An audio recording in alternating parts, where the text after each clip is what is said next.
மத்திய கிழக்கில் பெரிய போர் வெடிக்கப் போகிறதா? உலகமே பதட்டத்தில் இருக்கிறது. இஸ்ரேல் மற்றும் ஈரான், இந்த இரண்டு நாடுகளின் பதற்றம் இப்போது உச்சத்தை எட்டியுள்ளது. இஸ்ரேல் என்ன சொல்கிறது தெரியுமா?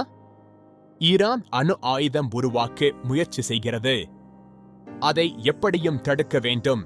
ஆனால் ஈரான் நேரடியாக பதிலளிக்கிறது, எங்கள் அணுதிட்டம் அமைதிக்கானது மட்டும். எங்களை குற்றம் சாட்டாதீர்கள். இந்த பிரச்சனையில் யுனைடெட் ஸ்டேட்ஸ் கூட இஸ்ரேலுக்கு ஆதரவாக நிற்கிறது. இதனால் சூழ்நிலை இன்னும் சூடுபிடித்துள்ளது. சமீப நாட்களில் மறைமுக தாக்குதல்கள், எச்சரிக்கை அறிவிப்புகள், பதிலடி மிரட்டல்கள், இவை எல்லாம் ஒரு பெரிய மோதலுக்கான சிக்னலா?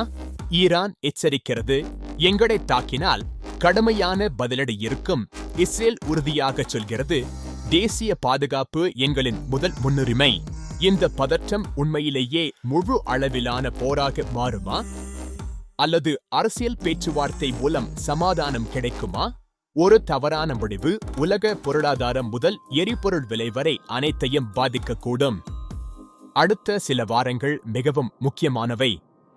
உலகம் முழுவதும் கண்கள் மத்திய கிழக்கை நோக்கி திரும்பியுள்ளன.